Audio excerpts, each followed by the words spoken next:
Today, I'm thrilled to welcome Shadi Bakour to the Best of the Best podcast. Shadi is the visionary co-founder and CEO of Pathwater, a company that is revolutionizing the bottled water industry with its reusable aluminum bottles.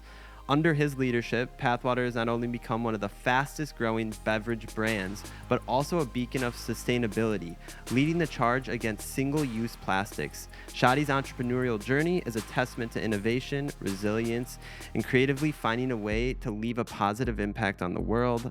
And I will add, they are the official sponsor of the podcast for beverages.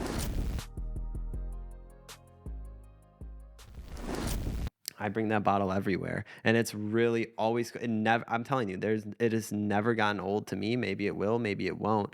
Of seeing my name, this brand that we've been building on there. So I thank you for that. Seriously. No, absolutely, it's an honor, and honestly, like, I think one thing that I'll pride myself on is like having a good sense of people, and you as an individual, like whoever's listening to this is like the ground floor of a podcast that's about to be, and like a media organization that's about to be massive. Thank So you. Thank you. I can see that potential, and like you guys are putting in all the hard work to make it happen, and so I have zero doubt in my mind of where this is headed. Thank you, man. I appreciate that. You know, what is your take from someone in your position about how much access to information is currently online and navigating through the realness of it? Yeah, no, exactly what you said. There's just an overload of information out there,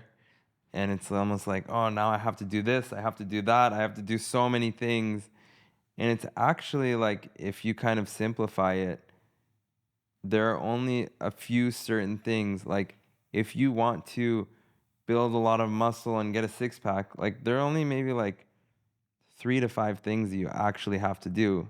You don't like, but if you go out and look on, in the world of Google and TikTok and all the information out there, there's like so much stuff. It's like an overload of, it's like overstimulation to your brain. Yeah.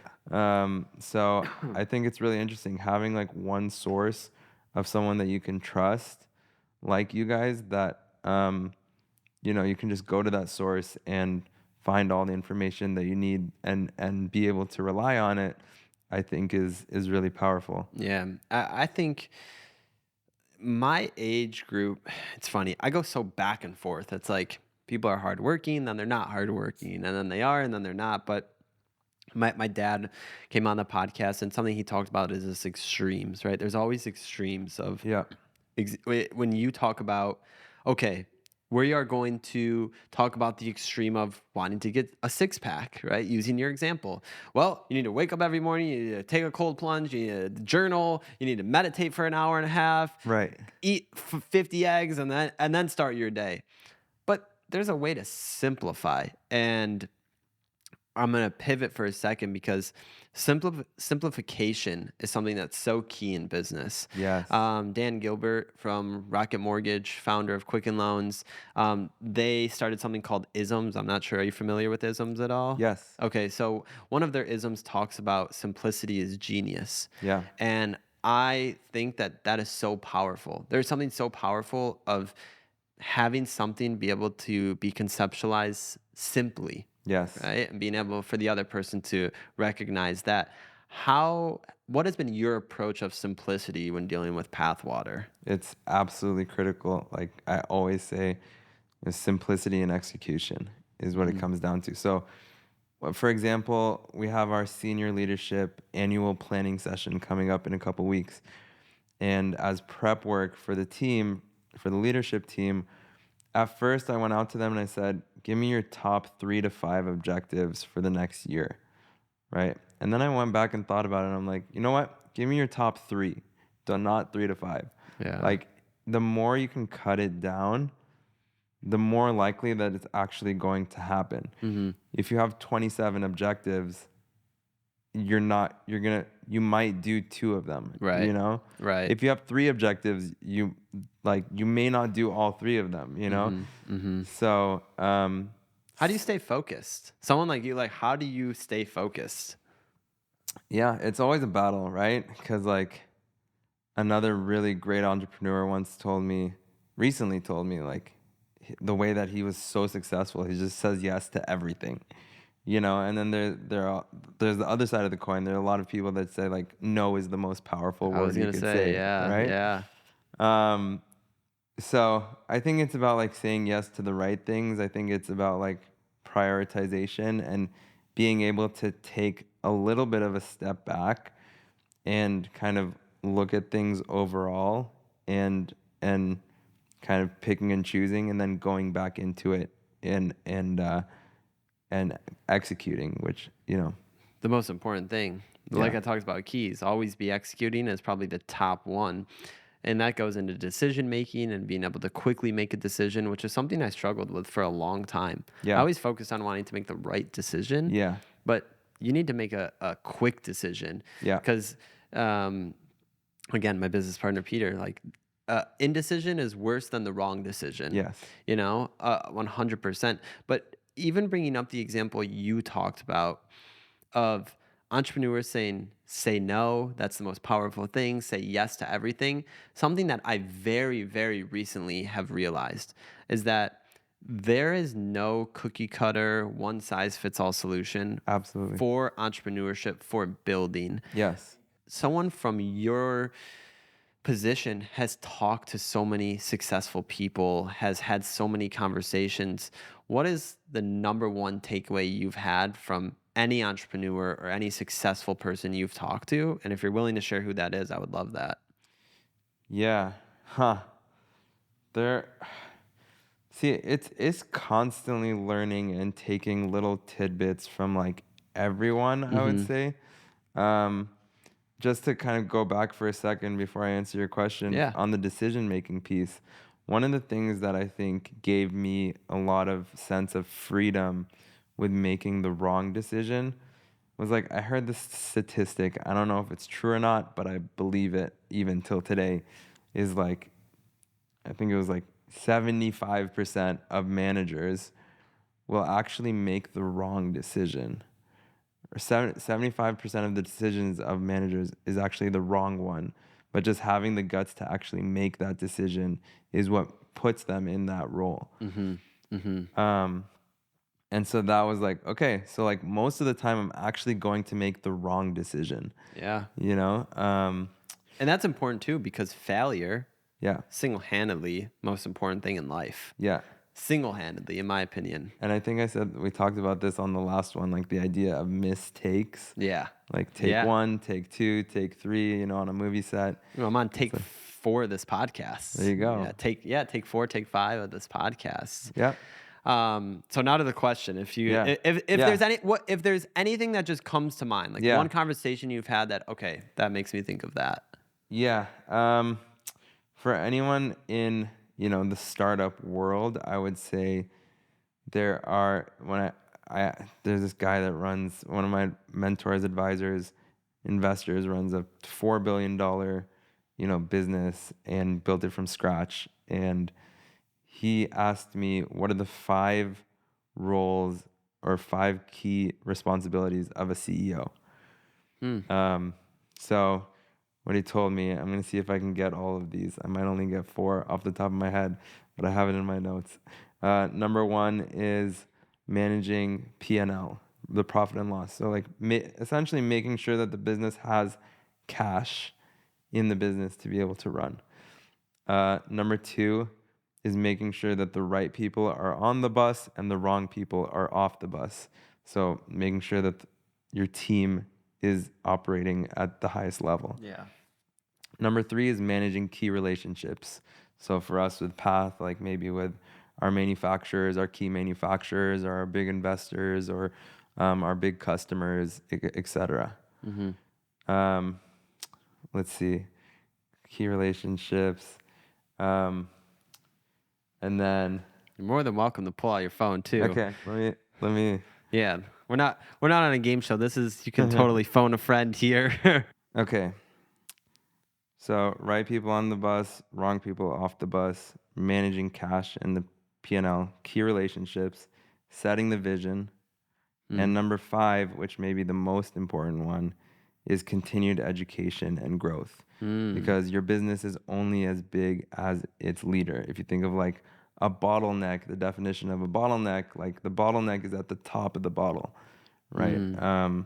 And so you need to, as a leader, like constantly be iterating, Yeah. revamping the podcast, relaunching, and learning and just being hungry for knowledge. I don't care. Like one of our most successful CEO board members is like 62 years old, 61, 62 years old, and he's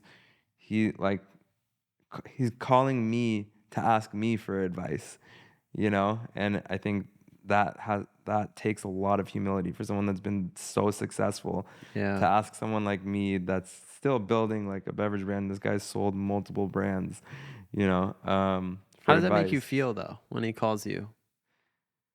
I mean, like, of course it feels good, like, to be able to share that knowledge and like kind of pay it back to him, because Right. he's just given me so much insight into how he runs things. And this guy is like the king of simplicity, to talk about simplicity. But yeah, It must it, feel also feels good, but does it feel a little scary to you? Like that someone like him is calling you, and what if you give him the wrong advice? um, well, what he's like, for example, what he's asking me is something that I feel very comfortable with, Okay. which is fundraising. Okay. Like I've Something you're an raised a lot expert of in. capital, yeah. But the guy that to answer, also you asked me to name who are those Yeah, guys. yeah. So the guy that has the massive business is called Victra. It's the largest Verizon dealer in the U.S. His name is Rich Ballett. Okay. And then this CEO that I'm talking about, who recently sold Essentia Water to Nestle, sold Tampico Beverages, and was in the and basically helped be a part of the acquisition of Snapple by Keurig Dr Pepper. Wow. And yeah, this guy's Scott Miller. He's like, I think he's 61, and for his 61st birthday, he ran 61 miles. He's Wow, just that's an absolute, insane. like, and he didn't train, like heavily for it, I would say. Yeah. He He's one go, of those guys that does it. It's just he just does it to prove to himself that he can, like, his mind is his only limiting factor. Because like, until your body literally breaks down, like, you can continue to run, and he might like walk a little bit if he can't, push himself, and then he'll like get back to running. But he goes 61 miles, and like by the end of it, he told me he was literally like hallucinating a little bit. I'm sure, Yeah, yeah. it's just insane. I'm sure. Talking about sort of the aspect of what those two things you talked about, putting them together in terms of, all the five things that you need to be doing as a CEO, but the one I want to pull out is learning and continuing to learn and educate. What are your like top 3 habits that you make sure you stay true to? Yeah, I mean, they're kind of simple, honestly, but I would say like maybe cliche as well, but like exercise, journaling, and meditation are the You three. journal every day? I do, yeah. If it Um, are it, I don't want to know what you journal about, but what is like your structure of journaling? Is it just free form? Is it structured? so I'll do it at the end of every day, and I take Interesting. 5 to 10 minutes, because Interesting. like, I might not have time to actually like sit down and journal for 30 minutes, an hour. So I just have that discipline to, like, 5 minutes, just write about how was my day, and then what is like the top 1 or 3 things, or what I kind of want to accomplish the next day, like, very simply. And it just keeps me focused and aware, because when I go into the next day, you're like just doing so many things. And so, like, when I have a free moment, instead of just like doing whatever is in front of me, I'll like refer back to what I had time to actually sit and think about and get that thing done. And it's just skyrocketed my productivity when I started doing that. So you look back on your journals, or not really? I do sometimes, yeah, Is there sometimes. is there a trigger that causes you to look back on them? I'll do like these quarterly. I try to do it quarterly. Sometimes it's like a little bit less frequent than that, but like self retreats, I would say, where I take like Mm. a couple days and just like reflect on everything and just check in on like my personal vision and my values and like what what I care about. Um, so That's yeah, interesting. I found that to be really, really helpful. That's very interesting that you look back on them, because I don't. Yeah. And I don't think I've ever really talked to someone on the show before about looking back on the journaling, but the way I journal, it's very structured. How do you It's do a it? journal my girlfriend got me from some influencer. That this girl that made these journals, and one is gratitude, one is a to-do list, one is manifestation, and one is affirmations. Cool. And it's very structured, but I do it. It's funny. I do mine. That's the first thing I do in the morning is I Hmm. journal. Yeah. And I journal for like 15 to 25 minutes, depending on how neat I want my handwriting to be. Yeah.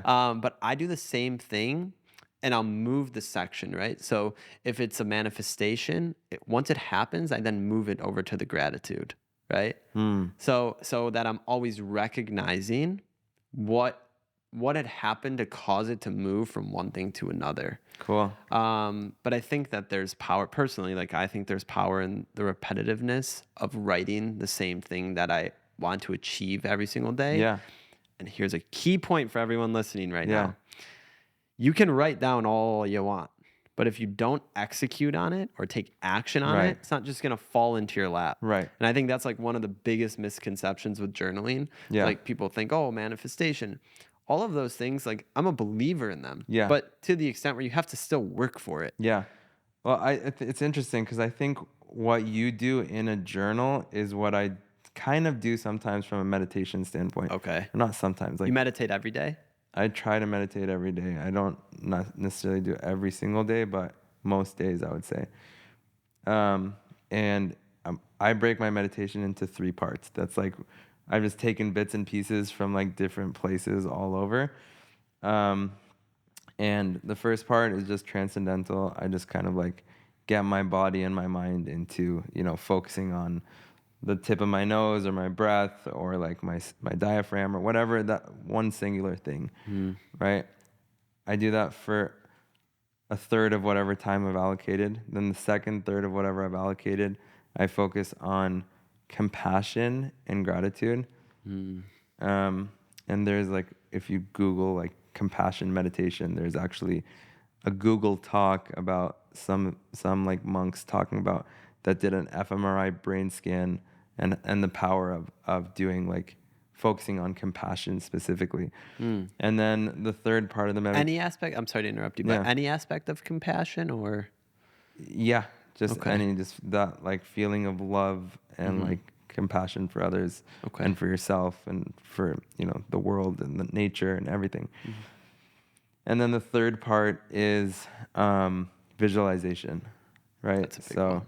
I kind of break that down into like I visualize more of like I literally imagine myself like going through the tasks or doing the things that I want to do on a more granular level, and then I envision the outcome of seeing myself, if I'm to be my ideal, in my ideal situation or place in life, like experiencing that and feeling the senses around that. So Would you consider yourself an emotional person? Um, that's an interesting question. I I think I'm learning more and more every day to tap into my emotions.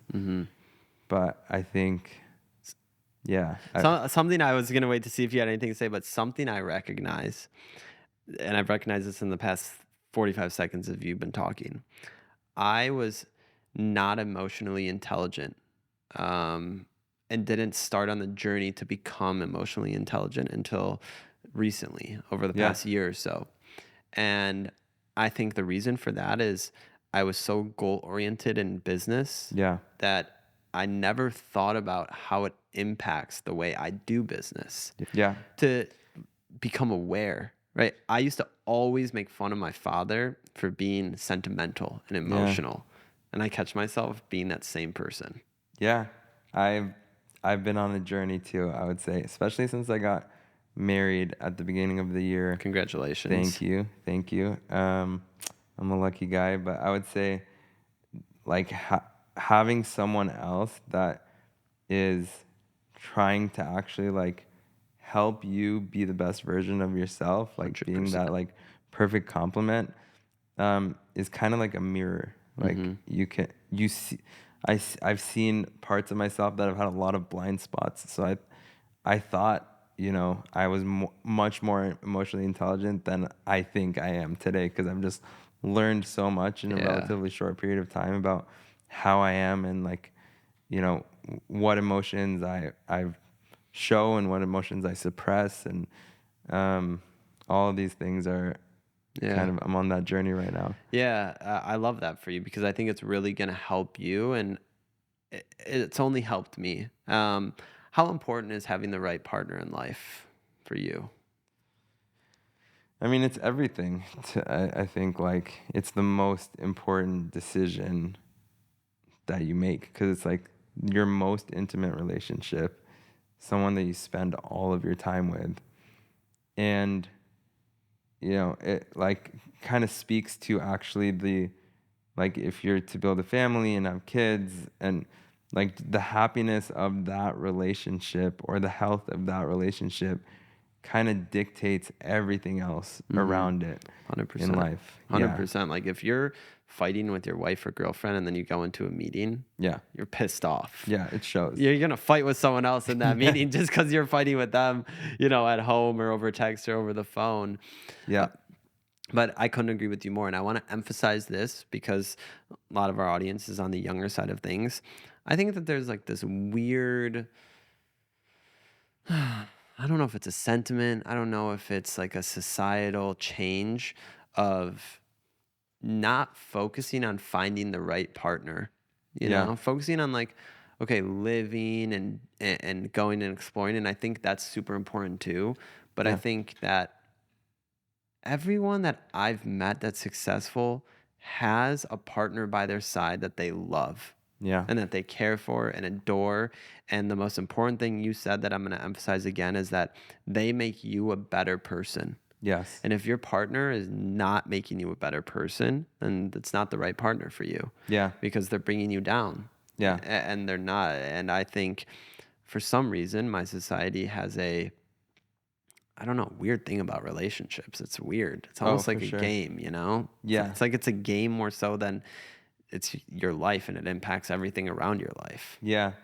Yeah, absolutely. And I've been in all different types of relationships, in the past, and ups and downs, and they've all been learning experiences. Like I don't regret any Yeah. relationship that I've been in, but I would say like when I found that right person that like you feel like you're a better version of yourself when you're with that person. Yeah. That's like what kind of tells it for me. And to your point about like society today, I think it's weird. Like there's this I forgot what movie it is, of this guy that goes and like lives by himself in the wilderness. It's called Into the Wilderness. Okay. And he ends up like dying by himself in the wilderness. And he wrote on the wall in the movie, and it's a book as well, he wrote, life is not worth it unless it's shared. And so that one really hit me, because to your point, I've been so like heads down, like not really like strong friendship relationships in my life. Yeah. Like more like acquaintances for the most part. Like I might Yeah. have like one or two like good friends that I would consider friends, and everyone else is kind of an acquaintance, Yeah. because I'm just like working all the time, You know, it's all like all my dinners are business dinners, right? And they Yeah. might be with people that I like, enjoy spending time with, but like I have a goal and I'm just like focused singularly on that one thing, right? And so, but when I watched that movie, or yeah, it just kind of like struck me that like at the end of the day, you know, happiness and fulfillment is like you're trying to please the version of yourself that's on your deathbed. Mm-hmm. Like that's to me like the only person that I want to please at the end of the day. Yeah. Yeah. And I do believe that life is better when it's shared with someone. 100%. Have you thought about how your childhood impacts how you are today? Have you ever thought Oh, about that? all the time. Okay, good. All the time. Yeah, Good. there's so many reflections. I mean, that's like one of the deep questions. Like when I'm going to dinner with someone new that I'm meeting, even from a business standpoint, like I kind of take a maybe weird approach, but like I like to get deep super quick Yeah. and not like talk about, hey, how's the sports team or whatever. Like Yeah. I do I small don't watch talk, you sports know, at all, like so that would be a bad you question to ask me. yeah, like I can do the small talk dance and there's value to it because you kind of warm up to each other. You Right. get to Build the like feel, trust. yeah, you feel each other out a little bit, and you know. But the one question I would say that I really like use to your point about like going in deep like quickly is like, what is it? Tell me like one thing, and there are many things, but tell me one thing about your childhood that made you the person that you are today.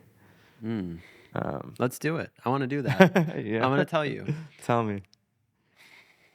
The one thing in my childhood that makes me the person I am Yeah, today. not the one thing, just one thing that comes to mind, right? Like there are many things that have made you who you are today. Yeah, I think it's my parents getting divorced at such a young age.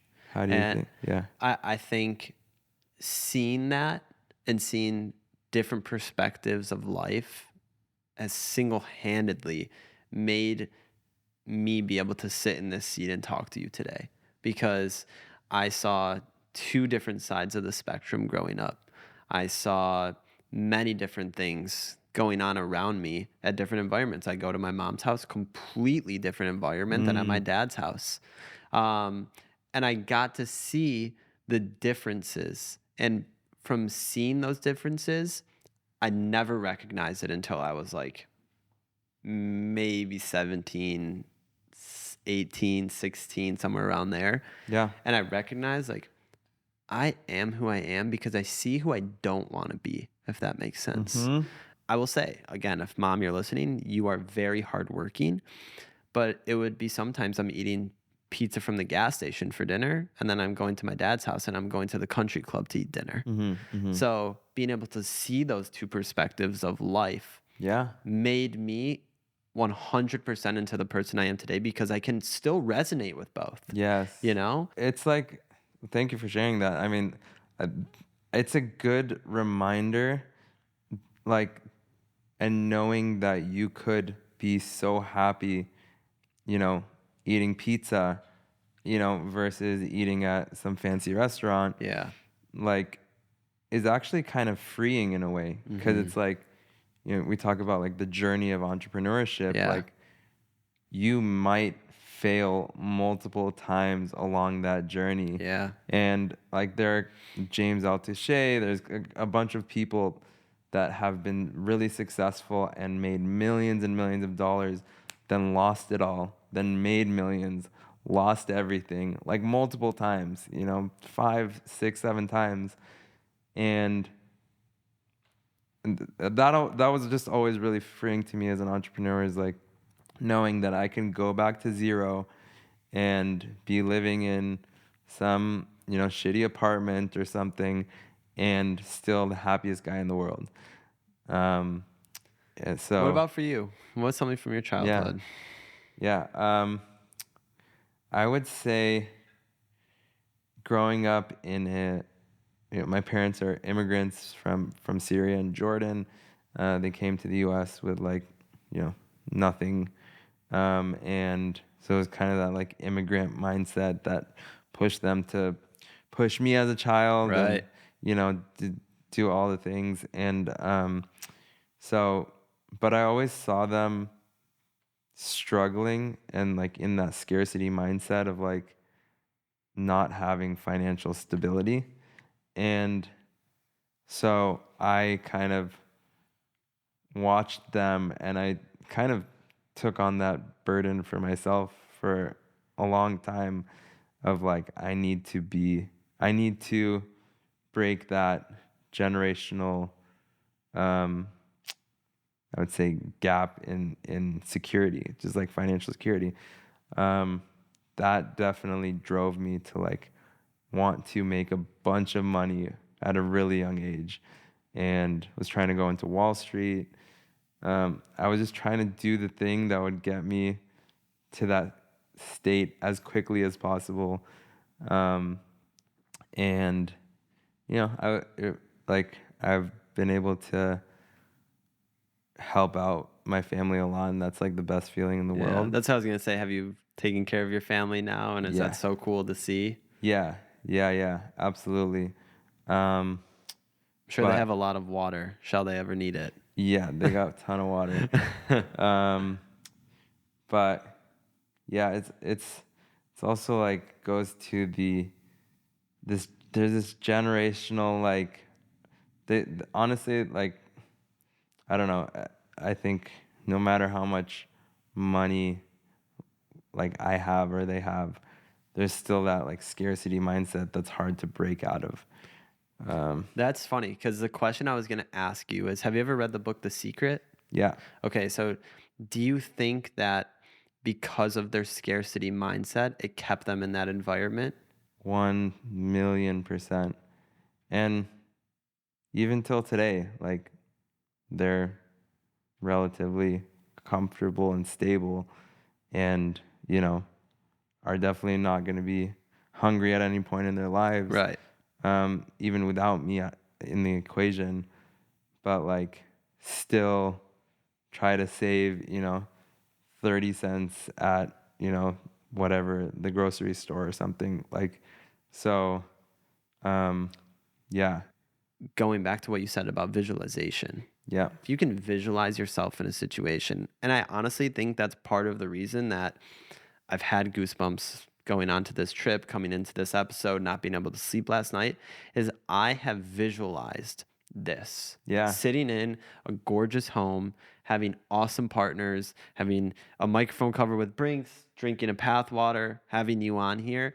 I have visualized it, right? Maybe it wasn't necessarily this exact environment or this exact place, time, but I visualized all of this just the same as I visualize everything. And I will say, I have realized lately that I am a crier and I cry by myself a lot. yeah, And I cry because it sounds insane to say, but I cry because I visualize things and it almost makes me feel like, whoa, like that is actually probably going to happen. yeah, You know what I mean? And it makes me feel emotional and yeah, I get happy and I get excited and like this is an example for those of you that don't know, Ben behind the camera, producer of the show.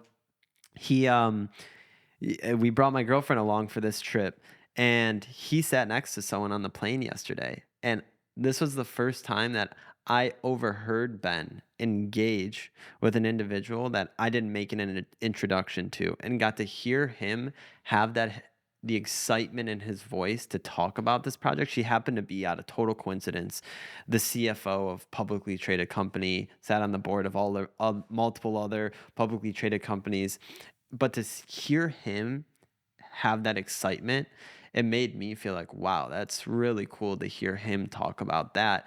And it makes me think that he visualizes it as well. Like he can see that and believes in that equally as much. So, with that being said, I ask you this: do you think that your business partners are similar to you or are different than you? And if whatever answer you choose, do you think that that helps or hurts the business? um, I think there are aspects that are similar and aspects that are different. I think that there are different ways to like meditate or to visualize, or to reflect, and I think everyone does it in their own way. So yeah, I think like one of my business partners does meditate. Another one just likes to hang out in his backyard and probably like visualize a lot of things. He's like super creative guy. Well, the other business partner is like a huge fan of The Secret, you know? So there are aspects to it, but they might not, for example, journal every day. Um, you know, one of my partners is gym every single day. One of them pretty much will rarely work out, you know? But yeah, it's just kind of mix and match, and each person has their own thing. And it's not necessarily that you have to, like, for example, do these things every day in order to be financially successful and build a good business, right? Like, if you think of like the story of Ferrari and Enzo Ferrari, like he built a business from like a young age until he was 7 years old. He was in the office 7 days a week, like working his face off, and sacrificed every personal relationship that he had in his life. But that was like what he was fully committed to. And Ferrari is Ferrari, you know? Yeah. There are a lot of people that, you know, so like, So they're different. it's just different. But the same core values is what I'm hearing. Yeah, I would say so. The same core values of wanting to do better, visualizing the success, meditating and grounding yourself, right? There's the core elements. And I think too, like, I met Ben because he came on this podcast at one point in time for a different business he had with another one of our friends. But like when we clicked, and we're very different, but we have similar key elements that continue for this podcast to grow and hold each other accountable and continue to learn and evolve. The one thing that I want to ask you is, how do you measure success? Because and I'm gonna make a prediction here. Yeah. I'm gonna make a prediction that recently your perception of success has changed. Am I correct in that? That's fascinating. Yeah, 1000% it's changed. Yeah. Yeah. How did you notice that? I've always prided myself, and I think this is probably the reason that I love doing this show and hosting a show and talking to people. And even more so, I like, so many people are like, long form, even my dad, like, that's so long, you're gonna talk to someone. Even our episode, he's like ready to go, you know? Yeah. I've prided myself on being able to read people. Yeah. I can read people. I have that same like gut instinct that people talk about, but mine is definitely way more in tune than I feel others have it. Yeah. Because so the reason I knew that yours had changed differently is because, number one, we've talked before, but number one, like I've told you, like maybe this sounds a little creepy to you, but like I have followed your journey. Yeah. You know, like you inspire me and I look up to you. Thank you. I think I have seen this shift of, I think, and again, correct me if I'm wrong, I think the way you used to look at success was financial success. Yes. And I think you no longer look at it that way. I think you Correct. look at success in terms of happiness in all realms of your life. Correct. 100%. And the reason, to answer your question directly, that I can tell that is because of the way you speak now, based upon the last time we spoke. Yeah. Which myself, I've done a lot of evolving myself too, right? Like to be able to recognize those things.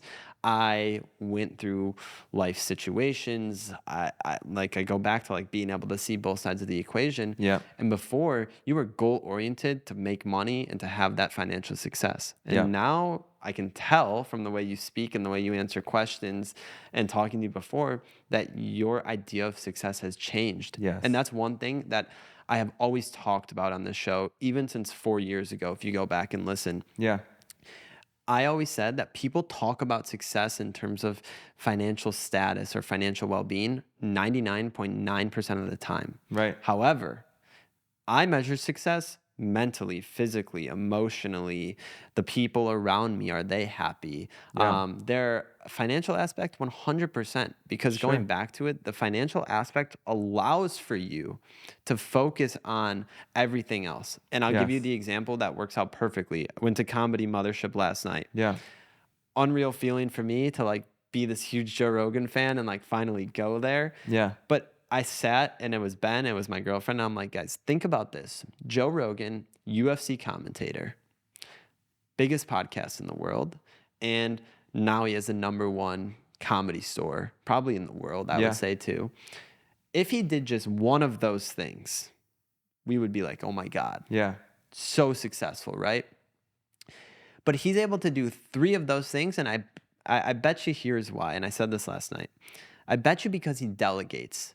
Yeah. He delegates everything that he doesn't want to spend his time on to others. Yeah. And what does that allow him to do? Have the freedom to be happy Mm. and do things that bring him happiness. Whether, and I use him as an example because I study him, whether it's bow hunting, whether it's he enjoys sitting down and talking to people. You can tell from the way he hosts the shows. And I can even tell now because I've listened and studied his ways when he is not interested in talking to someone. Like you could tell. But going back to bringing this all together, the money allows for him to conveniently delegate out those tasks Yes. that others have to do on a daily basis, whether it's grocery shopping, Yes. whether it's making sure that your house is filled with supplies it needs to have a family and make sure everyone's fed, right? I bet you he's probably not doing those things. He's doing things that bring him happiness. And so that's where you can measure success however you want. But the financial success, I think, allows for you to focus on the other successes in your life. Yeah. And that is why I think I've been able to tell from you that you've had this shift because you now, I'm assuming here, but listen, you've had the fucking fastest growing beverage brand 2 years back to back. You now have the ability to delegate and focus on things that will bring you happiness that are not financially tied to the business, to yourself, to your family. It's the meditation, it's the taking the couple days and, thinking to yourself and evaluating goals and looking at it. So Yes. that's my You long-winded answer nailed to it. you. No, I think there are a lot of things that have led to this shift for me. And I'm still building myself from a financial standpoint for sure. And I'll kind of there's always another mountain to climb, Of right? course. But I would say I've kind of gone through this like 1/3 life crisis, if you will, where I'm like mind blown, what is actually important. And you hear all this stuff like it's not about money, like all of that stuff, but I still wanted the money, and I think Of course. everyone wants the We money, all right? want it because Yeah. but people want it for reasons that they don't realize. I think that's part of it. Yeah.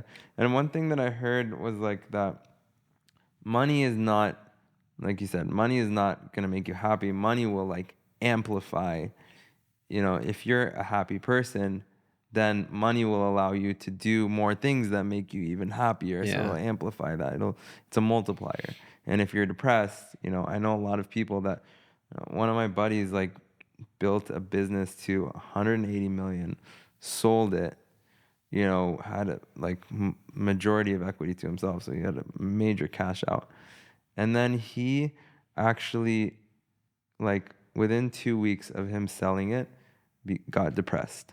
And then he had to go on a 2-year Self journey. exploration, sabbatical, whatever you want to call it, like figuring out like what the heck is this even about? Like I have all the money, I can buy anything, that anyone Yeah. would ever imagine. But like, so what? Exactly. And That's the key right there. So what? yeah, So what? I have gotten able to, and I think this probably, maybe you realize this, maybe you don't really realize this. I know that I've realized this myself. When you surround yourself with people that are worth hundreds of millions of dollars, billions of dollars, you recognize that they're the same people we yeah, are. Their problems are much bigger than we have them. Yeah. Because as you know, the famous BIG once said, more money, more problems. Yeah. And as funny as it is, it's true. It's true. And it's not, maybe it's not more problems. It's your problems are much larger. Yes. Instead of having to, take care of your family, you're taking care of 10 families, Yeah. So And then there's the expectation of like some people now are looking at you like, oh, this guy has so much money, but like like why is he not, you know, donating to these people or supporting these people? Like, oh, and you get kind of this. There's this expectation of you just because you've worked your face off to be successful financially that you have now like a obligation to, spread that wealth or to, do certain things with it. So it definitely adds different pressures. Even me as a, running Path, like how many employees do you have? we have about 80 employees. Okay. And the bigger the organization gets, the more serious each decision that you make, the more implications it has, right? So like early on, if I couldn't pay payroll, like I wasn't paying myself. Now if I'm not paying payroll, there's 80 people and their whole Multiplied by families, 5. right? Yeah. So it's like there's not, that option doesn't really exist today. So it's like, okay, if I couldn't pay payroll before, that was a function of X, Y, and Z that would cause me to not be able to do that. Now it's like I need to think 10 steps ahead to make sure that that never occurs, because if it did, the implications of that would be so much larger. Right. So it's almost more weight added to you. And this is something my dad talks about a lot that I can't really resonate with per se, but I can understand of when you go to bed at night, you're knowing that you're feeding at least 80 families. Yeah. And if you can't meet payroll, gosh, there's 80 families now that aren't going to get fed. Yeah. That's a stressful feeling. Yeah. Potentially. Yeah. Right? Potentially. Yeah. But for those that think about it in the right perspective, probably lights a fire underneath your ass and is like, okay, got to continue on, continue building, continue growing. And like, I would say in the US, like for the most part, people have some sort of, savings, or like they have other family members they can lean on or something like that. Like a lot of times people are not going to actually go hungry per se, I would say. Of course. But maybe I'm just saying that in a bubble and, no, I think you're accurate in that. Yeah. I mean, listen, our governmental programs are not the best they could be and are definitely inefficient. And maybe soon we'll see that Elon takes over the efficiency, whatever. Right. I don't forget what they called it. Right. But I think that people are, listen, they're gonna be okay. They're gonna be okay. Yeah. You're in America. You're in America. But that being said, like, still, like, it is a responsibility that I don't take lightly by any means. Of course. I think any entrepreneur or C-level executive that does take that lightly, I don't know. I don't want to say they don't have a soul, but I don't know. They're probably not someone I'd be friends with. Let me put it that way. Yeah, and that's the toughest thing because, like, there are so many also successful business people that I know that are like good people, like great-hearted people, but when it comes to business, they need to make difficult business decisions, and sometimes that means like laying people off or like changing business strategies and getting rid of an entire division or like whatever it is. And those are tough things to do. I mean, we've had to let go of people in the organization from time to time, and it emotionally hurts to do those things. Have you gotten rid of them yourself? Yeah. We did a restructure earlier this year and kind of evolved the business to the next level, and literally tearing up, Yeah. Um, It's a very, I'm sure they were older than you, right? Were they older than you? all ages, honestly. Okay. So for me, the people that I've had to let go, we'll use the politically Yeah, correct version yeah, there. Although some of them, I was happy to fire them, to be yeah, honest with you. They yeah, were yeah, bad energy in the office. yes, Um, it was always a weird thing because I was always much younger, yeah, much younger. And so yeah, it's like kind of a weird thing. Like here yeah, I am, you've had so much more years of life and experience than I have, and I'm the one that's telling you this. yeah, I'm sure it's disheartening to them. totally. You know what I mean? And that definitely is not a good feeling. Yeah, When, but ultimately, like, you got to take care of yourself, your business, like, and if you're going to win, then you have to make those really difficult decisions. And yeah. I always say almost everything in life is a game, and you're either playing or you're playing to win. yeah, And I'm usually playing to win. I yeah, hate losing. yeah, I hate losing. same. But when you lose, I think this is probably the reason you and I get along is when you lose, you recognize why that loss happened Yes, and you make sure you don't ever lose in that same way again. yes, You know what I mean? I'm not like you're still gonna lose, but you're not gonna lose in that same way. You're like, no one's gonna take me down like that. You know what yeah, I mean? exactly. And that goes back to I can't remember if you said it during the beginning of this or in the short forms. You talked about like any deal. I think it was the short form talking about Yeah, partnerships can be made on the back of a napkin. yeah, And I will tell you that you asked me how old I am. Took me a second to think. yeah. Shout out to Gabe. Gabe, you're 26.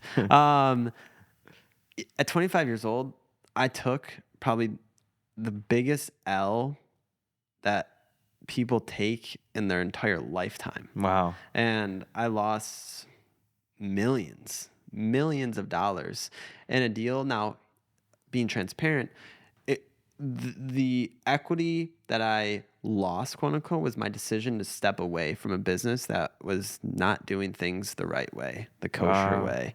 And having to step away from that, literally within 24 hours, this happened, maybe 48 hours, this happened, that I had to walk away from that.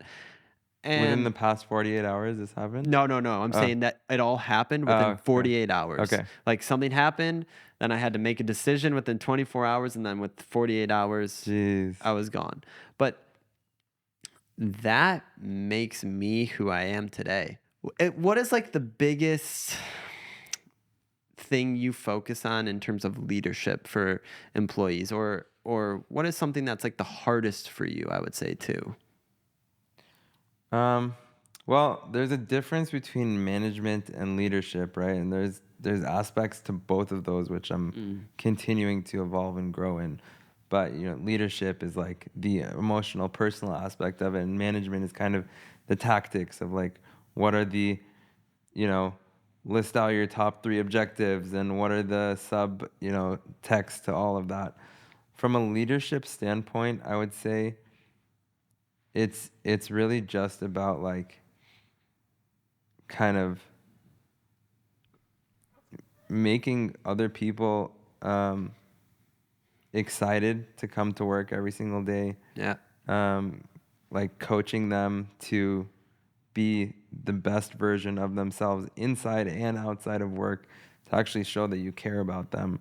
Yes. And um, creating an organization of resilience, because like the truth is that in an organization, like not every single person can or maybe has the ability to endure the trials and tribulations of what a leader should be able to handle.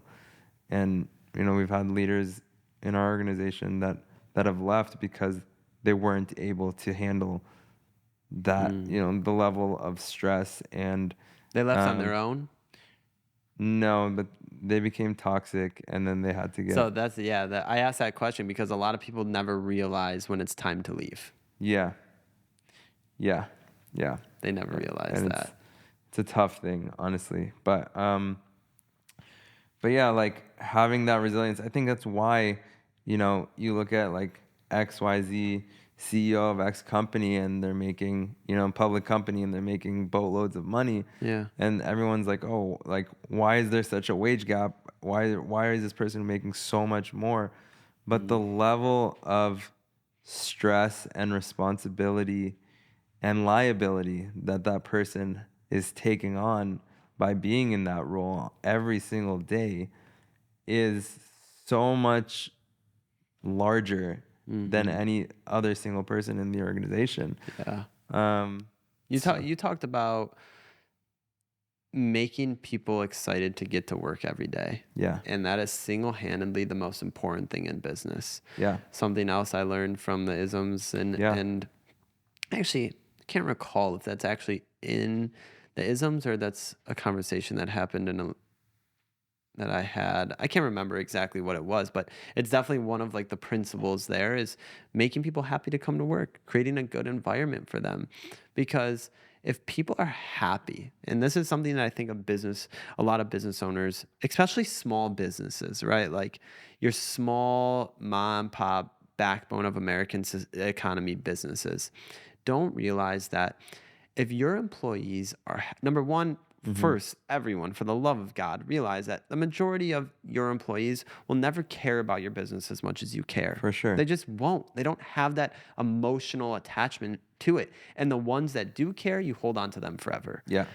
The second thing is when your employees are happy to come into the office every day, guess what? They're probably going to be willing to do that much more, Yeah. right? They're going to be willing to stay a little bit later. They're be willing to go the extra mile. But when you treat them with disrespect, when you put such strong parameters around them that they feel boxed in and like they can't perform because they're so worried, Yeah. then they're not happy. Every day they wake up, they're like, oh, I got to go into the office. And that is the majority of the common W-2 employee that you talk to. Yeah. Right. It is. It's, oh, I got to be at work in the morning. It's fucking this. I got to deal with this. And it's Yeah. just, that is the common theme. But if the leadership could change the environment for them, I could guarantee you, I'd place a large bet on the fact that their bottom line is going to be better. Yeah. 100%. Absolutely. Absolutely. And it's also how those people, especially the ones that are externally facing, like your salespeople or everyone, speaks to others the attitude and the energy that they give out Yes. to others, right? Yes. So it's like, and if that energy is at a peak state, then Yes. it creates this like X factor where Yes. like it's like wildfire. Yes. I mean, Zappos is like a really good example of that and how they both I'm not like familiar with that. yeah, I mean, there's so many case studies about like the culture that they built, and just how I forgot exactly. They built a good or bad culture? Amazing culture. Okay. Yeah, they built an amazing culture, and they were rated as like the best company to work for many years. And the specific examples are not coming to me right now Ben, will you of see what if they you can did. find anything on Zappos? Yeah. Let's talk about something that could change the way you handle your money. Imagine a world where your bank account is as fortified as an armored truck. Welcome to the Brinks Armored Account, the last debit card you'll ever need. With at least one monthly deposit of $500 or more, you can say goodbye to monthly fees and hello to money management that pays you back. With the Brinks Armored Account, you get cash back on your purchases, access to over 100,000 ATMs with one free withdrawal per month, and an optional overdraft service that respects your boundaries. But that's not all. Brinks takes security as seriously as you do. Enjoy peace of mind with ID theft protection and purchase assurance, guarding your transactions and new purchases against damage or theft. It's not just an account, it's an armor for your finances. Qualify for early direct deposit, and you can receive your paycheck or government benefits up to 2 days faster. It's your money. Why would you wait? Step into the future of financial confidence with the Brinks Armored account. Visit brinksarmored.com to learn more or connect with Brinks Armored on social media. Brinks Armored account. It's not just safe, it's Brinks safe. Here's one of the things on Zappos. Now that I'm reading it, it's coming back Okay. to mind that Zappos will literally offer, like in the beginning of the interview process, they'll literally offer to pay you money to not work for them. Like, if you don't want to be here, we'll actually pay you money to leave. Wow, smart though. Yeah, Genius. Weeds right? out everyone that doesn't want to be there. Exactly. Exactly. You're not just doing it for a job. This is like it's a culture test at the end of the day. 3% of people, I'm reading this here. According to the former CEO, only 3% of people take the money, the other 97% take the job. Wow. Yeah, and Tony Say, the former CEO, passed away, but there are a lot of other examples of what he did to, create just an amazing culture. Very interesting. I think when we talk about businesses and we talk about culture, there's so many ways to go about building a culture. Yeah, But I think the end thing that everyone should realize is the happiness factor, yeah, right? Making your employees, making your team happy, giving them the resources they need and they can achieve with. And one example that I want to do these lunches because our teams are all over the place. I want, okay, everyone get on a Zoom, you'll have lunch together, talk about whatever, talk about life, talk about work. Doesn't matter to me. I don't want to be there. I want you guys to do it. So set it up. And then someone from my leadership team came and told me, like, hey, this said person, was telling me about like their husband is always on the road and it's tough for them at home and their mom is there with them. So instead of ordering her, she wanted pizza. We got everyone whatever they wanted. Instead of ordering her a medium pizza, he ordered her a large pizza. And I kid you not, till this day, I still hear about that. What? Yeah, I swear to God, because the large pizza fed her son and fed her mother too. And it was the smallest thing from getting, maybe it was a small pizza to a large, but whatever it was, Yeah. that decision, I got a whole paragraph about that and how much that meant. Wow. And it's so, those things to me are so powerful where it's almost like from your and I's perspective, we try and look at the big things we do, right? The matches for the retirement accounts or the Yeah. benefits we offer them. But a lot of the times, it's not you or I that's going to make that impact. It's going to be the people that we put in place to funnel and trickle down the processes, the energy, the mindset, the culture that we've tried to instill. And then when you get those bad apples, you have to immediately remove them. Yeah. But when you can get the right people where it's like, should he probably have asked for, listen, technically, sure, but fucking, what is it, $10 more, 15, Yeah. even $20 more? Yeah. The $20, I would have spent $150 to get that same response. Yeah. Because now she knows that there's someone there that cares, Yeah. right? That's listening to what she's saying, that's understanding that she has a life outside of work. Yeah. Has there ever been an instance where the small things mattered most with your team members or something you'd be willing to share of a story that's similar? I would say with one of our team members, that his family was like impacted from a health standpoint.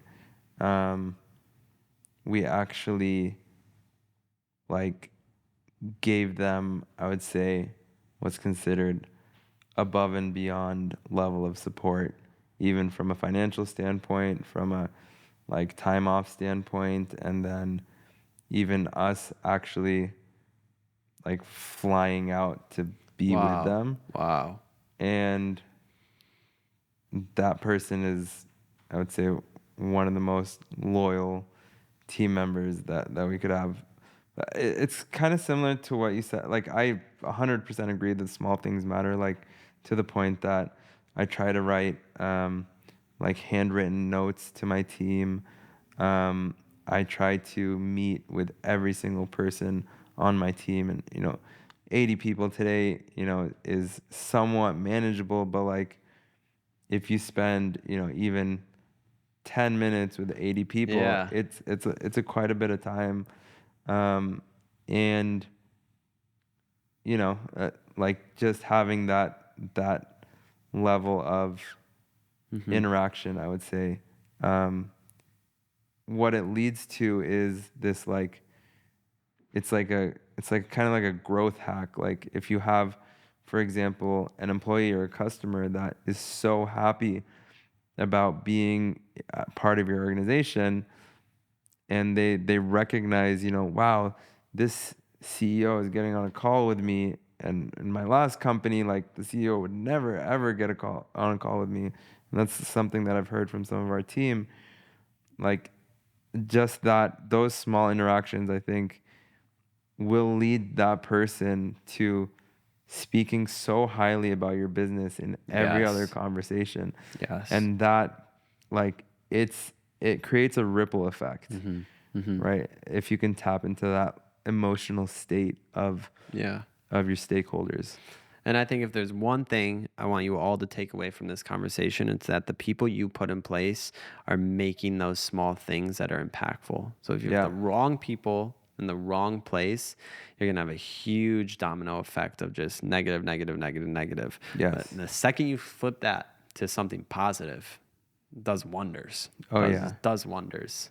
I mean, and we've had some like really integrated people in the business that have been with us for a while that became toxic, and it honestly took us a long time to fire those people.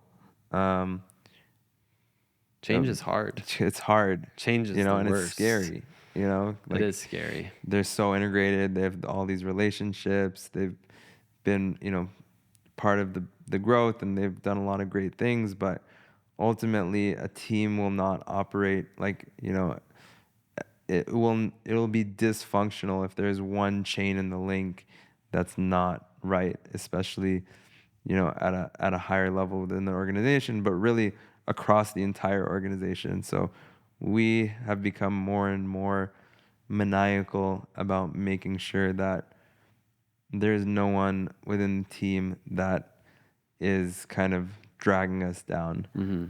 Mm-hmm. Yeah, it's listen, these are all really valuable lessons. And again, I think there's even things that you're saying today where it's like I'm always evolving. I'm 25 years old, It's like I know very little right now. And listen, do I know more than probably like the common person at my age? Sure, but still, it's very little Yeah. because and this is my problem with school. School builds knowledge, but that knowledge cannot be applied until you have experience. Yeah. So while school is great and school is essential, I think we're starting to see a lot of people that maybe didn't go to school in the ways that we traditionally think about, but are great at what they do because they've applied themselves in that environment and have learned from the environment, not from Yeah. a textbook. Absolutely. I mean, one of the first businesses I started during college was app development. I was coding apps, and I studied finance. So I didn't know anything about coding or development or anything like that. I literally went on YouTube every single day for hours and hours and hours and watched every single YouTube video, Wow.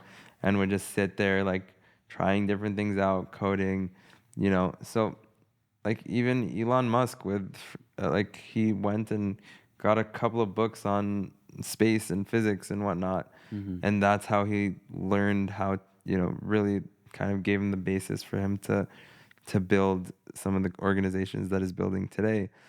So the information is out there if you need it. Yeah. But also if you look at like Charles Schwab, for example, like I think one of his first or most successful businesses was a steel mill. And he did not know anything about the technical aspect of how to run a steel mill. But to your point, when someone asked him like, how are you going to run a steel mill? Like you don't know anything about this. He's like, I don't need to know how to run a steel mill. I need to know how to manage people. And I can find the person that knows all the Yep. technical stuff about how to run a steel mill. Yep.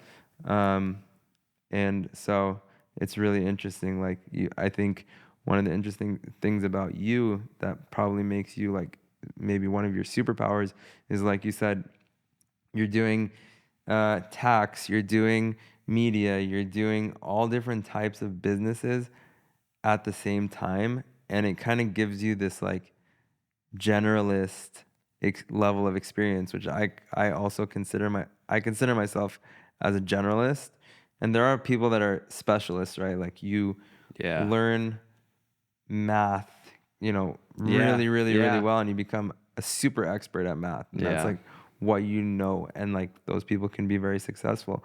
But what I found myself and what I like from a generalist standpoint is like if I go learn how to play an instrument and then I learn how to run a business and then I learn about, whatever other random thing, actually what I found is like those things all somehow Connect. overlap with each other and connect like in ways that Yes. you'll never know until you actually do those things. And then you're like, wait a second, I learned this when I was playing an instrument, or whatever it Yeah. is.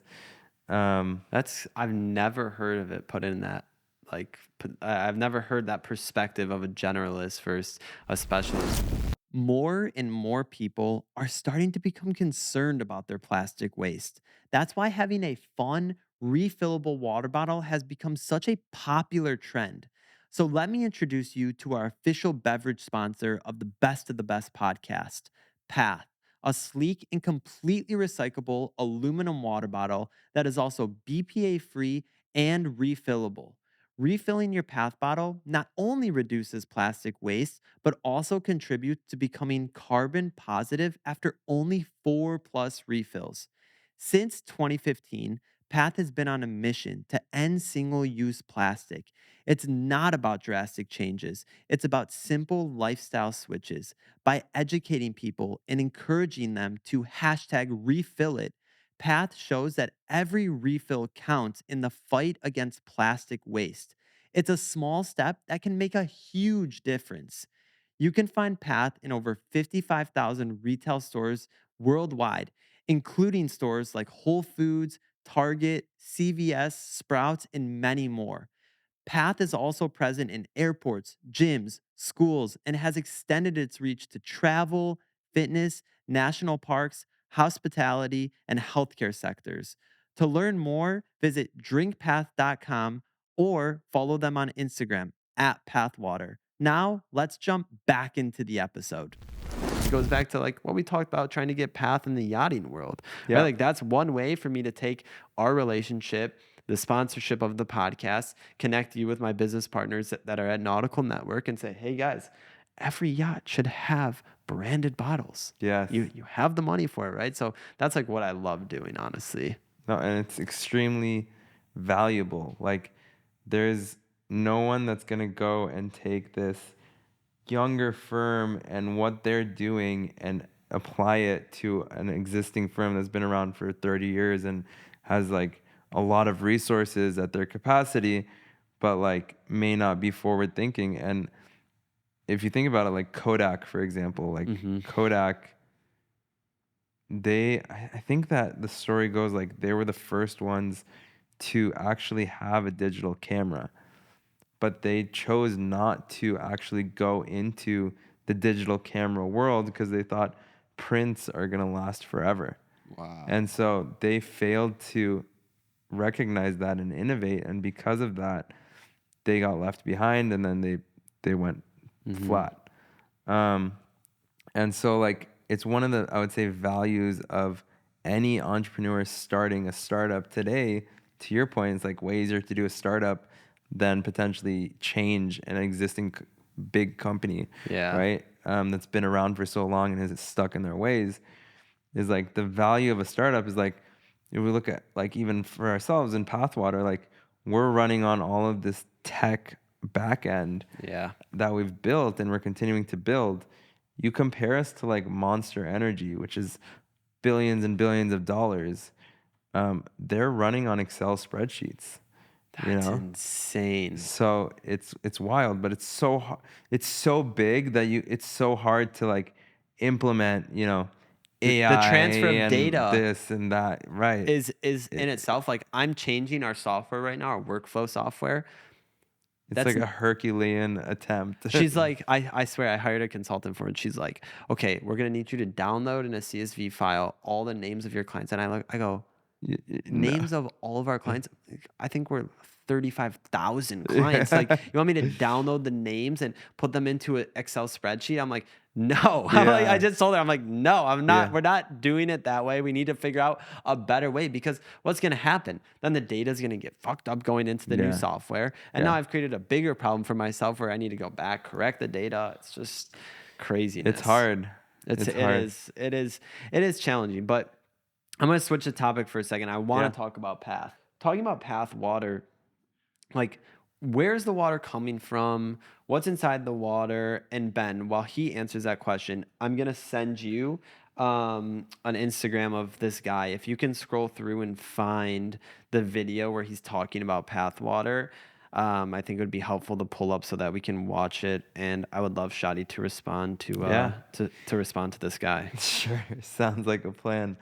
I mean, so Path Water is the first bottled water in a refillable aluminum bottle instead of single-use plastic, right? And we get our water, it's purified water. It comes from municipal sources. We're currently sourcing from East Coast and West Coast. And the beauty of our product, we actually started with a spring water. We switched to a purified. What's the Very, very difference early between on. the two? Can you break that down for everyone? Look, to some extent, water is water. Some people will like hate me for saying that, but spring water is typically a higher mineralization. Okay. So what it means is like the measure of that is total dissolved solids. So if you look at like Smart Water, Core Water, Life Water, Dasani, Aquafina, like a lot of these purified water brands, Essentia, Aquahydrate, it's about 50-50 split in the US between purified and spring. The total dissolved solids of a purified water is like 8 parts per million versus a spring water is typically going in the range of like 20 on the low end up to like 300-400 parts per million. So it just means that there are a lot more minerals that are naturally occurring. Obviously, when you purify, what that means is like you're stripping out everything, and that's good and bad. So what we do, and what a lot of brands in the purified space do, is you add electrolytes back into the water to increase the mineral levels Okay. within that water. Okay. Right? So yeah, it's just electrolytes are essentially salts that are, you know, good for your body. If you drink too much water Yeah. without electrolytes, like you might actually dilute the salt levels and the nutrient levels Which in your happened to body, me. right? Yeah. Which happened to you. You're just telling me. So yeah, that's the reason that we switched from spring water to a purified water is that spring water is tied to a source. Okay. So if you think of like Fiji or any spring water brand, like Fiji is just a good example, an easy example. Fiji is all sourced from Fiji, right? So if you're drinking Fiji water in China, in Russia, in the US, anywhere, it's coming from a single source in Fiji, Okay. you know? And so that water is being shipped all over the world from that source. A purified water, you can have the same exact consistency of product anywhere in the world. All you got to do is plug it into a reverse osmosis machine, get those electrolyte salts, throw them in there, mix it all up, and you have the exact same water, whether you're in Australia or Europe or US or wherever you are. It's the same And it's process. the same process, but all you got to do is plug in that reverse osmosis machine to purify the water, and you don't have to ship it long distances. So from a sustainability standpoint, which we're so passionate about sustainability and Path, we kind of want it to be synonymous with sustainability within the food and beverage industry. It didn't make sense for us to ship water long distances, and we really see ourselves as a global brand. We're selling internationally today in Mexico, Canada, Singapore, Hong Kong, Australia, New Zealand, the Middle East, and Europe. Philippines or no? I'm not sure. Honestly, I've started to just see our product pop up in places without me knowing how it even That's got got to be a there. cool feeling. It's wild. Yeah. I last week just got a message from one of our stakeholders saying like, "Hey, I'm in Hong Kong," with a picture of it on the shelf, and I'm like, I'm not sure how we got into that retailer. What about the picture you posted? Not to take us off subject, but Yeah. It was a picture you posted of someone using the Path bottle. I forget what it was, maybe on a fan or something. You know what I'm talking Oh yeah, about? in Egypt. That was crazy. Yeah. What was that? Someone took our bottle and they repurposed it into like a makeshift, like they used it to fix their broken down fan. And it was just cool to see that, like, the whole point of our product is like reusability Yeah, and like yeah. sustainability. And the whole idea of sustainability is like you can also upcycle things. So like we've seen our bottle be used as like a planter or like just different stuff that you wouldn't, not beyond just a water bottle. And that was just one fun use of our product that was in Egypt. Like Yeah. how did it get to So Egypt? I random. don't Like, know. yeah, that's Yeah. so random. But talking about like Mountain Valley spring water, for example, like people put Mountain Valley like at the highest level, I feel like. Yeah. Why is that public perception what it is of Mountain Valley? And is that just a marketing tactic they created, or what would you say to that? Um, Look, I think that people have different perceptions of like what is good for them, what is healthy for them. Like you have spring waters, which like if you go to Europe, for example, like people are more passionate about spring water than the U.S. Like Smart Water, which is the dominant brand in the United States, Is that the dominant brand in the yeah, United and States? it's owned by Coca-Cola. Um, but it was purchased, I think 15 years ago for billions of dollars by Coke. And it's a purified water, Mm-hmm. right? So it's not a spring water. But I've heard people that say that they think smart water makes them smarter, There's no way. There's no way. I mean, drinking a lot of water does make you smarter, but it doesn't matter if it's smart water or whatever. There's, Essential Water is a brand that just got purchased by Nestle for a big check, undisclosed, but, hundreds of millions, if not billions of dollars. And it's an alkaline water, purified, but it's alkaline. And we also sell an alkaline water, and there's a big market for it because people really are passionate about alkaline. That's usually the black bottles, right? That's the black one, yeah. Okay.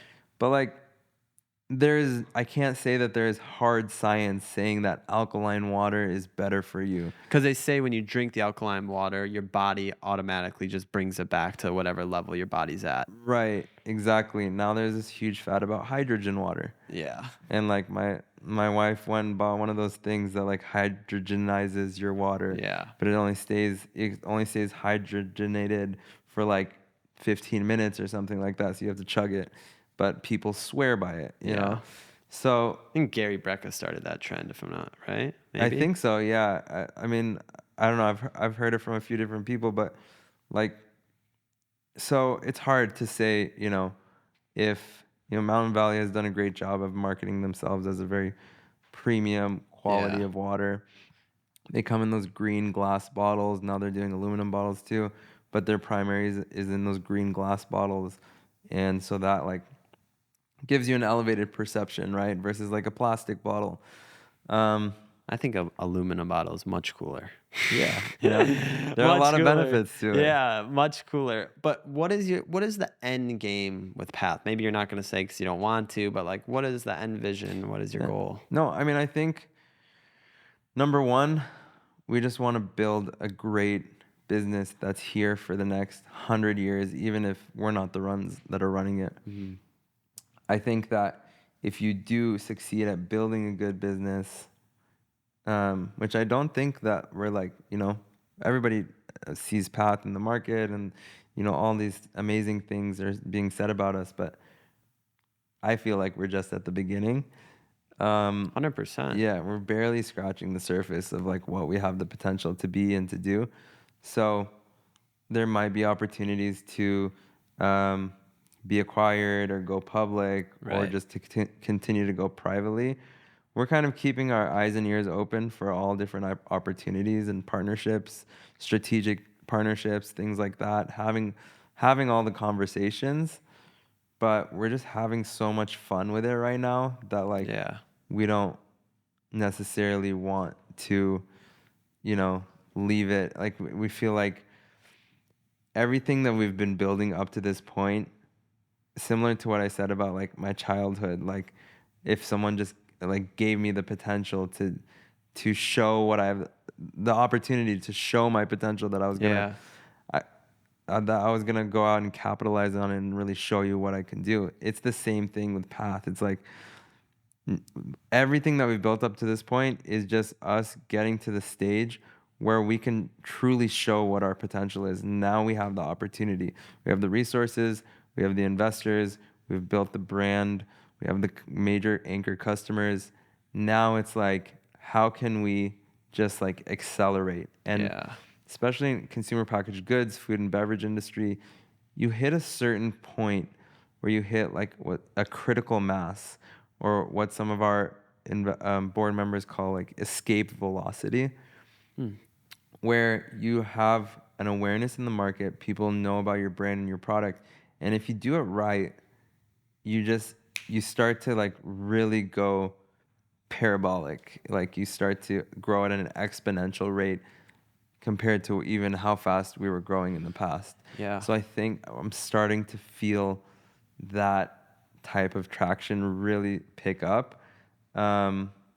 But I think there are a couple of pieces that we just need to put in place to make sure that flows correctly. Yeah, and I think from an outside perspective, I think something that's I think you guys are just scratching the surface on is for children making water fun to drink. Yes, And with you talk, I've like, yes, excuse me, the SpongeBob bottles, the Minion bottles, like those are fun to drink for kids. yes, And I've never seen someone take water and make it fun to drink yeah, for children because, like, especially like I don't have kids, but if I had kids, unfortunately, my kids would not be eating like or drinking anything other than water. yeah, Unfortunately for them, but they'll probably go to their friend's house at some point and like experience that, and then I'll deal with that when I get to that at that point in my life. But you guys have made it so fun, even to the point where someone that's involved in this podcast, we got in his car, he had the SpongeBob water. I'm like, yeah,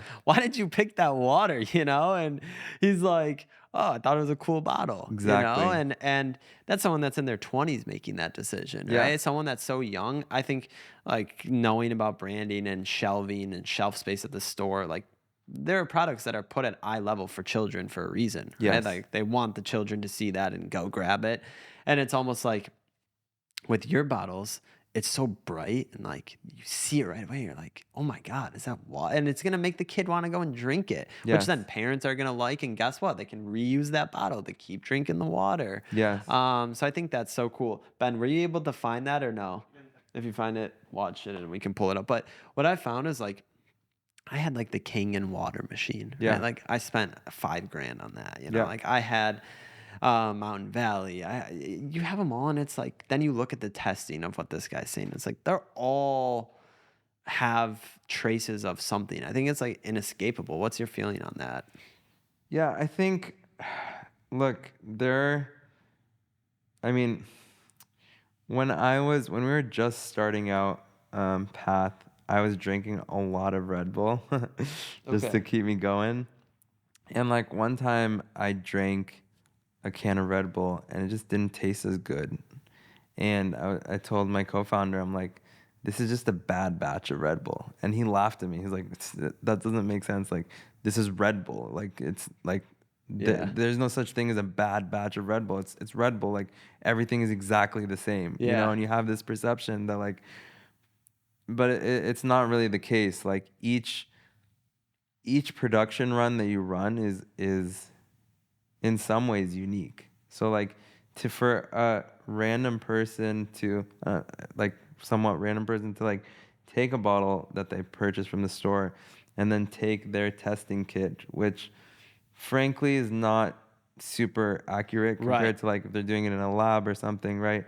And then going in and testing it and pulling out certain results and making an assumption based on that is kind of it's hard to put a lot of weight into Yeah. as like a brand owner, because like every single production run that we run, we literally have like a super high tech lab that we're pulling a bottle out of every one.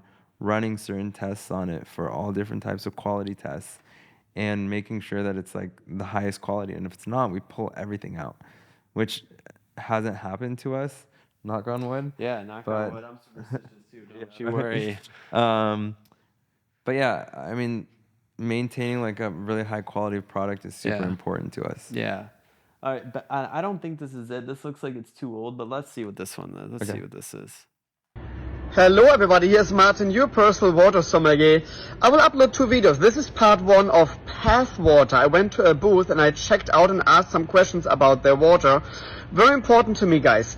Do not blame it on the employees on the booth, because the employees were very, very nice and very friendly to me. It is the company who doesn't train the employees well. So that's very, very important to know on this video. So check it out. So this is Path Water. We have 6 variations. This is our alkaline variation. Now, we have a few cool things about our product. The first thing is that this is a pH of 9.5. So it's quite a high pH. It helps you with fatigue, with your metabolism, with your hydration. There's electrolytes in all of our waters. So quick question, because you're saying about so much about alkaline, you said better hydration. What does that mean? Because for me, water is water. I don't understand the better hydration. Right, water is water, and I will tell you that I am not a scientist, but alkaline, so basically when you have alkaline water, we use reverse osmosis, and it ups the pH balance. So when you have a higher pH in your water, your natural water is around 7, 6.5 to 7 in that water. When you have a higher pH, it just gets into your bloodstream faster. I don't know the science behind it, but I do know that it helps, athletes with their fatigue after they've gone to the gym. If you take it in the morning, it will help their metabolism throughout the day. But does not go water in your stomach first? Yeah. And your stomach is super acidic, like 1.5 to I think 4.5. Right. So since this is the opposite of that, it helps kind of regulate your body. I guess I would say. Again, I'm not a scientist, so I don't know. You may have a better explanation of why alkaline is better for you.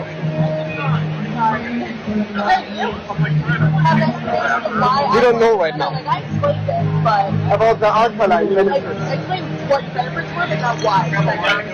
I'm sure, but that's definitely a great question for what I. Because you're putting it on your label big like alkaline, so I felt like I wanted to ask them what is actually the thing behind it. But so far, like I understand, like your body has different pH levels, and when you're drinking something, it goes all into your stomach, and your stomach is acidic, so therefore it might be doesn't matter actually what pH is in water.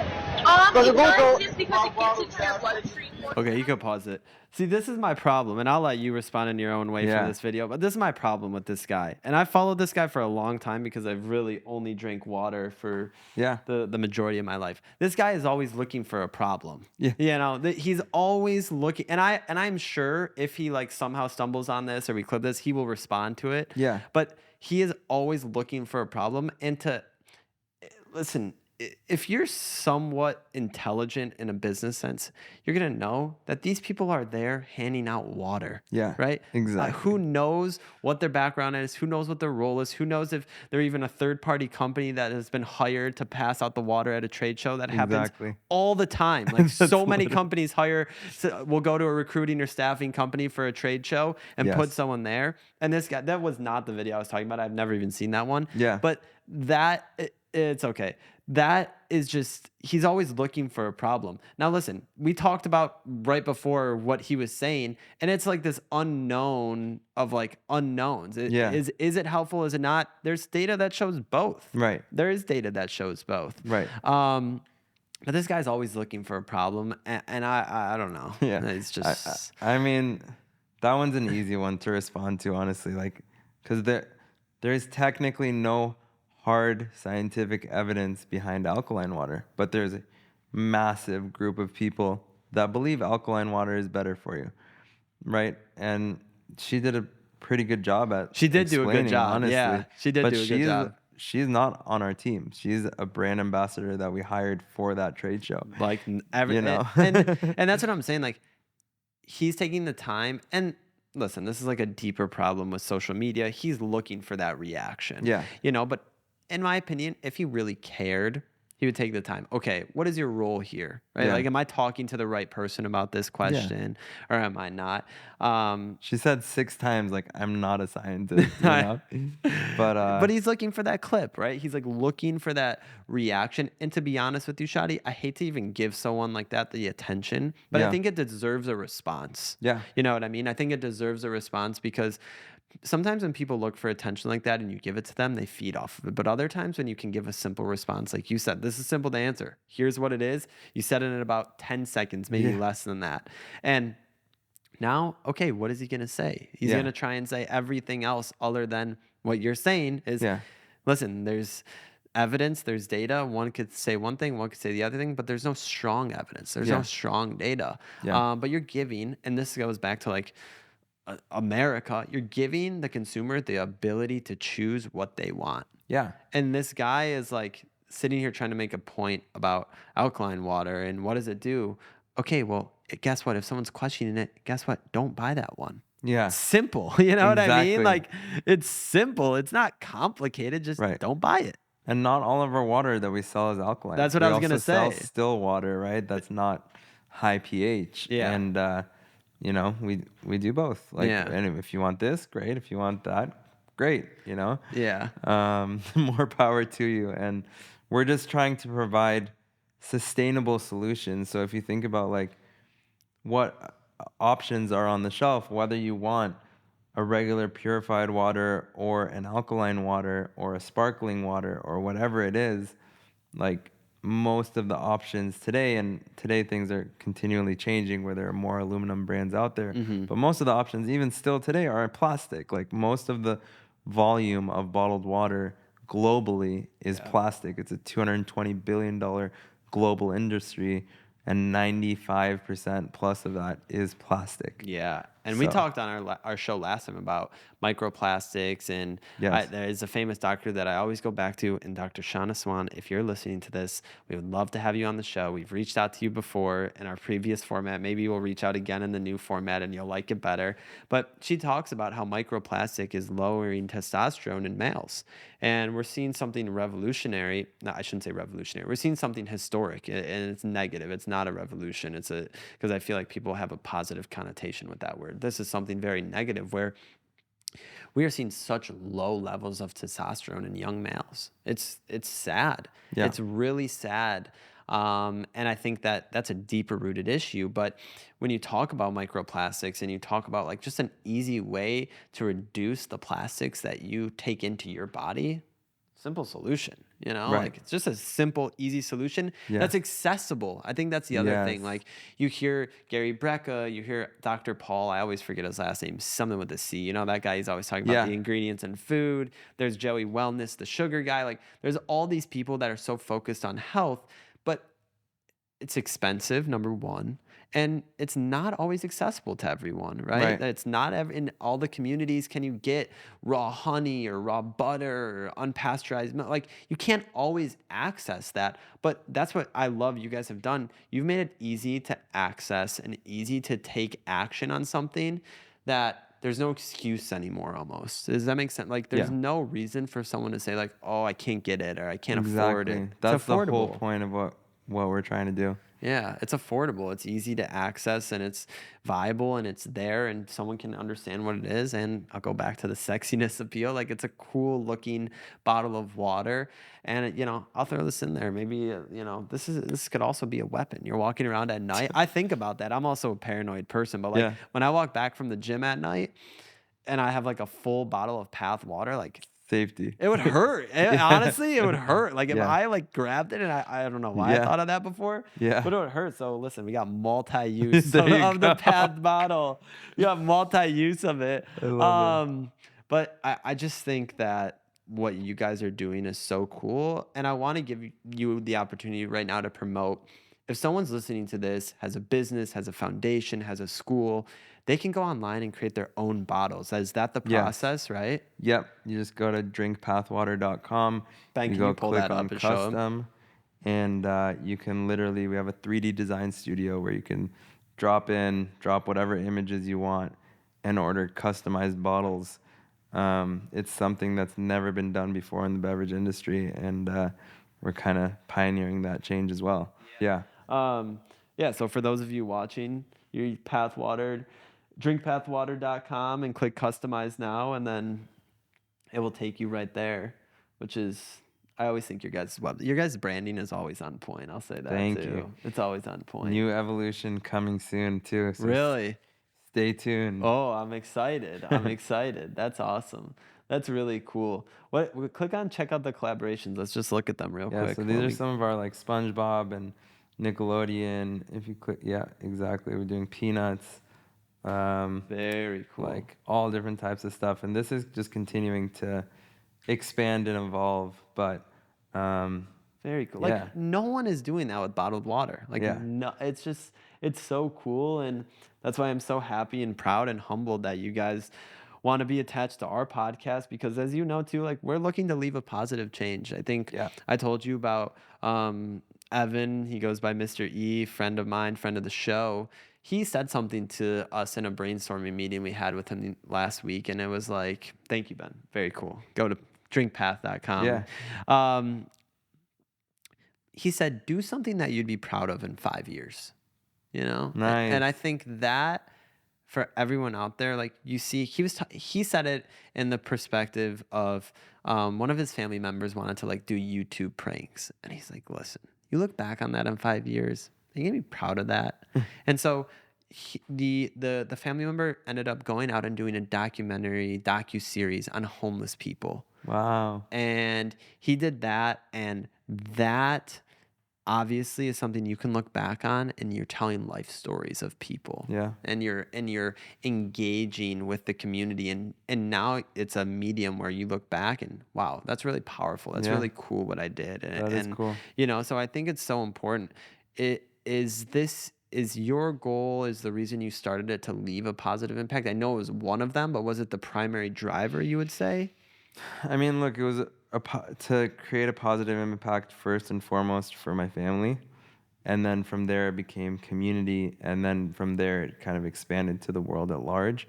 So there was always that underlying, I would say, desire to help and support others. But now we're doing like a bottle for autism awareness. We're doing different bottles to like support all different types of causes, hunger relief, et cetera, et cetera. That goes even beyond the sustainability aspect of our product, and we love doing that type of stuff all day. That's awesome. You guys are killing it, man. And I can't thank you enough for coming on again. I can't thank you enough for taking time out of your day. I know I said it a bunch of times, but it always to me means the world, because I know for Absolutely. me, if someone asked me to take 5 hours out of my day and go and do something, it better be fucking important, and I better like the person too. You know what I mean? So I really appreciate it. And most of all, I appreciate your guys' continued partnership with the podcast. Absolutely. It's something, again, like talk about chills. I got chills again, because it's so cool for me to see it and drink it and take it everywhere I go and have people ask about it. Like literally it started one of the coolest conversations that I've had in a while in the sauna. I brought it in the sauna, and this kid was like, "What is that?" And I started talking to him, and coincidentally, he has a business where he helps students that are in high school build a resume for their college application. So he does it in a tech sense. So right there, there's perfect alignment with what we're doing here, with what he's doing. So now we've been like sitting down, finding ways to partner together and do something even more impactful for the world, all because of the Pathwater. That's awesome. And that's great to hear, man. Yeah, it's really cool. So for the final question, I ask everyone, I asked you this last time, maybe it's changed, is Shadi, what do you wish you knew when you were in your early 20s? Ooh, it's a good question. I would say kind of this transition actually that I'm going through right now to realize like it might not have changed anything that I did, by the way, like in the way that I did it, but that like really what, in my humble opinion, like what is so impactful for your happiness is like the personal relationships in your life, and just making sure to like check in with people, see like how people are feeling, and like tap into that emotional state, is something that I didn't really have the skill set of in my early 20s and just growing up, and something that I'm kind of on that journey right now. So just like Yeah. I was just going to all say, of for that. everyone out there, listen to what he's saying. If you're younger, just sit and think about for a second, how do you feel? Because I don't think people do that enough at the Yeah. time. Think about how you feel emotionally. How do you feel physically? How do you feel mentally? Because all of those things tie together. Yeah. They all tie together. Your physical well-being affects your emotional well-being. Your emotional well-being affects your mental well-being. Yeah. And think about how you feel. And if you feel a negative way about any of them, flip it and think about the opposite, right? Okay, so it's interesting that you say that, because I was gonna say the exact opposite, to be honest with you. That's crazy. Which is like, I always felt like I'm the happiest guy. I always felt super happy, right? But actually, what I found that I was doing in a lot of situations is I wasn't allowing myself to feel negative emotions, anger, sadness, whatever it is. Yeah. But what I've learned more recently is like, that's actually part of the human experience, and that's actually a beautiful thing. And if you don't allow yourself to feel those emotions, then you'll have lower highs. You'll have higher lows, I guess, in a sense, because you're not feeling those negative emotions. Right. But like, it's just part of the human experience to feel angry, to feel sad, to feel all of those things, and just to give yourself grace to let those emotions pass through you. Yeah. We're actually saying the same thing if you think about it. Because what I'm saying is, if you feel those emotions, let yourself feel them. But, and this is a big but, you can't let those emotions overcome yeah. the other ones. Sure. Right? And that's where I say flip it, right? So Sure. if you're thinking you're angry, you're upset, and I was really referencing, like, let's say you're angry about the way you physically look. You're Yeah. overweight, you eat like shit, right? Yeah. Flip it. How can I look good? How Yeah. can I feel good about myself, right? So we're Okay. actually saying the same thing. Yeah. You just need to, I think it comes down to internalizing, right? Yes. Sit there with yourself, meditate. Yes. We always have this constant go, go, go in our society Yes. today. Amazon Prime, I hit on this a lot. I think Amazon Prime has single-handedly influenced society because Totally. no one has patience anymore. Totally. You know what I mean? But with that comes, no one like takes time to just like sit in silence unless Yeah. you meditate. Yeah. And sometimes I meditate. I really don't meditate too much. But what I do is like, I will give myself no phone time, and I Yeah. will make myself do that, whether Yeah. it's in the sauna, whether it's in the shower, Yeah. whether it's something I do every day. It's Just no reflect. phone. Exactly. Yeah. Reflect on how I feel. And if I feel a negative way, like you said, let yourself feel it, but flip it and think about, why do you feel that way? Yeah. How can what would I feel like if I felt the other way? Right? Yeah. What would that change entail for me to feel the other way? So, Totally. I love it. yeah. Cool. Shadi, thank you for everything, My brother. man. You're the best. I'm excited for dinner tonight. Get to go out, Cool. hang out, talk Yes. about stuff. And thank you for being one of the best of the best. We appreciate you. Thanks for having me. Thank you. Thank you, everyone.